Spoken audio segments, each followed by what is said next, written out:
کے اسلام قبول کیا۔ نبی پاک صلی اللہ علیہ وسلم نے کہا کہ کون ہے جو اس کا سر ڈھانپے؟ حضرت علی رضی اللہ تعالیٰ عنہ کھڑے ہوئے، اہل بیت کے ماننے والے سارے یہاں پہ موجود ہیں، اصل ماننے والا وہ ہوتا ہے جو ان کے نقش قدم پہ چلتا ہے۔ تو حضرت سیدنا علی المرتضیٰ شیر خدا رضی اللہ تعالیٰ عنہ کھڑے ہوئے اور انہوں نے اپنا امامہ اتار کے اس شخص کے سر پہ دے دیا۔ پھر فرمایا کون ہے جو اس شخص کی غربت کو مٹانے کا بندوبست کرے؟ ایک صحابی کھڑے ہوئے، انہوں نے اپنی گابن بھینسیں دے دی۔ پھر ایک شخص کھڑے، آپ صلی اللہ علیہ وسلم نے فرمایا کون ہے جو اس کی روٹی کا بندوبست کرے، بھوک مٹانے کا بندوبست کرے؟ حضرت سیدنا سلمان فارسی رضی اللہ تعالیٰ عنہ کھڑے ہوئے اور کہا یا رسول اللہ صلی اللہ علیہ وسلم اس کی روٹی کا بندوبست میں کرتا ہوں۔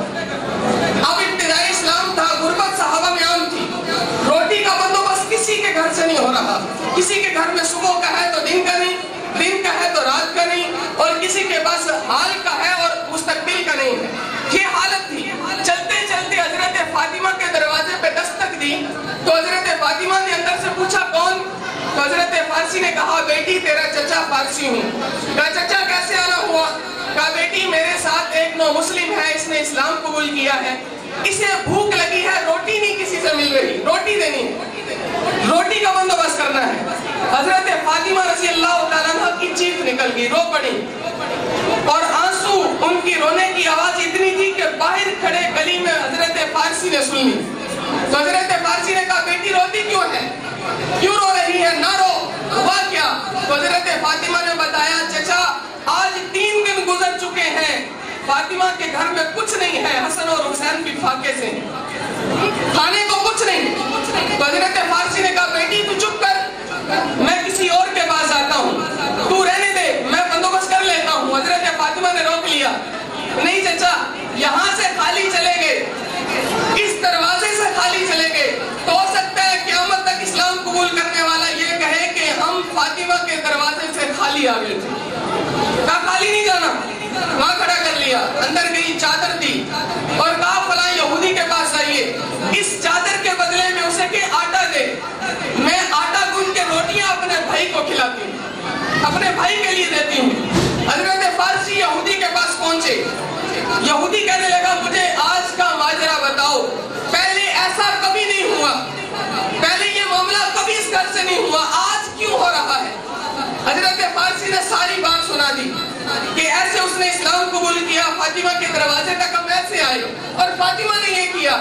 جب یہ بات اس یہودی نے سنی تو رونا شروع کر دیا، روتے روتے کہنے لگا او فارسی یہ تو وہی سچے لوگ ہیں جن کا ذکر اللہ نے پہلی سچی کتابوں میں کیا ہے، پہلی سچی کتابوں میں کیا ہے۔ اس یہودی نے آٹا بھی ڈالا، چادر بھی دی اور کہا فاطمہ، کہا فارسی تو جا یہ فاطمہ کو دے، وہ آٹا گوندھ کے روٹیاں بناتی ہے اور میں فاطمہ کے ابا کے پاس جا کے اسلام قبول کر لیتا ہوں۔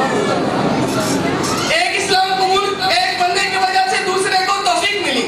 حضرت فاطمہ نے روٹیاں بنائی، ساری اٹھا کے دے دی۔ حضرت فارسی نے کہا چچا، حضرت فارسی نے کہا بیٹی اپنے بچوں کے لیے بھی تو رکھ لے، 3 دن گزر چکے وہ فاقے سے ہیں۔ تو حضرت فاطمہ کا جواب اپنے دل پہ لکھ کے لے کے جانا۔ حضرت فاطمہ نے کہا چچا جو میں اپنے لیے اپنے اللہ کو دے چکی ہوں اس میں سے اپنے اور اپنی اولاد کے لیے رکھنا غیرت کے خلاف سمجھتی ہوں۔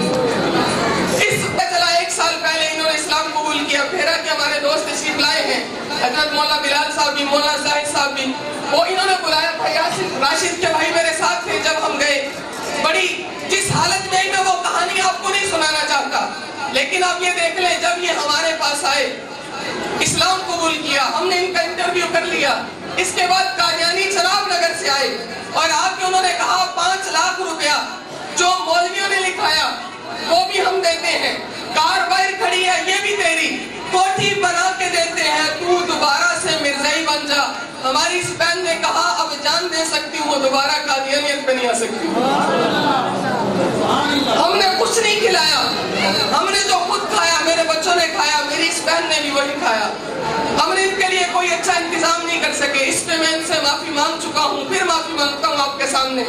ہم ان کی وہ قدر نہیں کر سکے جو میرے نبی نے کر کے دکھائی، جو میرے اور آپ کے پیشوا رہبر اور امام تھے انہوں نے کر کے دکھایا، ہم اس طرح اپنی اس بہن کا حق ادا نہیں کر سکے، لیکن اتنا ضرور ہے کہ جتنا کر سکے اسی پہ دعا کرتے ہیں کہ اللہ اس کو اپنی بارگاہ میں قبول کر لے اور ہم سب کے لیے نجات کا ذریعہ بنا دے۔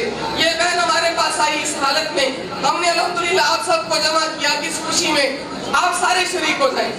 اب میں آپ حضرات کے سامنے آ رہا ہوں اسی کام کے لیے کہ آپ 2 منٹ، 1 منٹ، آدھا منٹ، آپ کے دل میں جو بات آئے، اچھی یا ہمارے حق میں ہے یا ہمارے خلاف ہے، آپ ہمیں کوئی نصیحت کرنا چاہیں، آپ ہمیں ڈانٹنا چاہیں، آپ سب کر سکتے ہیں، ہمیں آپ کا اختیار ہے۔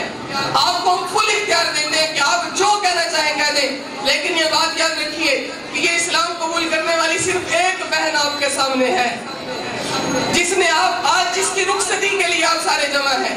اس سے پہلے الحمدللہ 73 سے زائد لوگ اسلام قبول کر چکے ہیں۔ ہمارے بیداری عمر ٹرسٹ کے تحت جن کی شادیاں بھی کی، جنہیں ہم نے رخصت بھی کیا، لیکن کبھی اس طرح خاص پروگرام کر کے ہم نے جمع نہیں کیا، اس پر آپ سب کو جمع کیا کہ میں ایک مزدور کا بیٹا ہوں، ایک غریب کا بیٹا ہوں، ہم کوئی لینڈ لارڈ نہیں ہے، جیسے بھی ہیں سب لوگ ہمیں جانتے ہیں جو یہاں پہ جمع ہیں۔